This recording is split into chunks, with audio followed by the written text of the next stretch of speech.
आपको कभी ऐसा लगता है कि स्टूडेंट्स को एज एक्सपेरिमेंट यूज़ किया जा रहा है बाय गवर्नमेंट?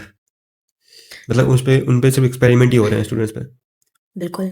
अभी जो यूजीसी का जो एक्ट अभी आया था, कानून आया था, अब काफ़ी सारे स्टूडेंट्स ऐसे थे जो इसके फ़ेवर में थे, काफ़ी सारे स्टूडेंट्स ऐसे थे जो इसके अगेंस्ट में थे।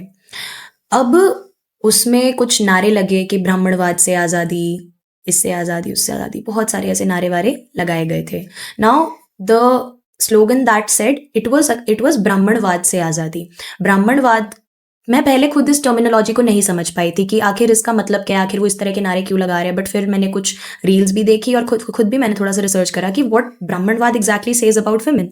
सो it basically promotes patriarchy, it basically promotes the fact that women are suppose to stay under a man the whole life, कभी अपने पति के, कभी अपने भाई के, कभी अपने पिता के, वो किसी के अंडर रहने के लिए ही बनी है। इस तरह के स्लोगन्स उस टाइम पे बनाए गए। यूजीसी की भी अगर बात रही तो यूजीसी में हमारा जो स्टूडेंट्स हैं, स्टूडेंट्स में नहीं रहे, वो अपनी सर्टेन कास्ट में डिवाइड हो गए।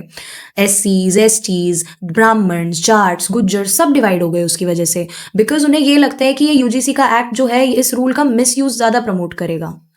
अब हमारे देश में कई सारे कानून ऐसे हैं जो इम्प्लीमेंट करे गए हैं, it is for the sake of the benefit of the citizens, but क्या हर कानून मिसयूज नहीं होता है? कहीं ना किसी कानून का मिसयूज भी होता ही है। एलिमनी का जो रूल था, एलिमनी का रूल औरतों को बेनिफिट करने के लिए लाया गया था, बट एलिमनी के रूल का कितने औरतों ने मिसयूज भी करा है, कितने कंट्रोवर्शियल केसेस में आज भी अगर मैं रिकॉल करने बैठूं तो कितने केसेस मैं आज गिनवा सकती हूँ।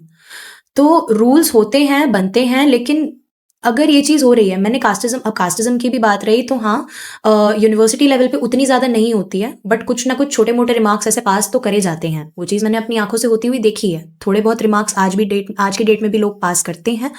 एंड एक मैंने केस अभी रिसेंटली देखा था कि एक कोई शेड्यूल्ड कास्ट की एक औरत थी, उनके साथ, उनके हस्बैंड के साथ में मारपीट करी गई और उनकी 2 महीने की एक बच्ची थी।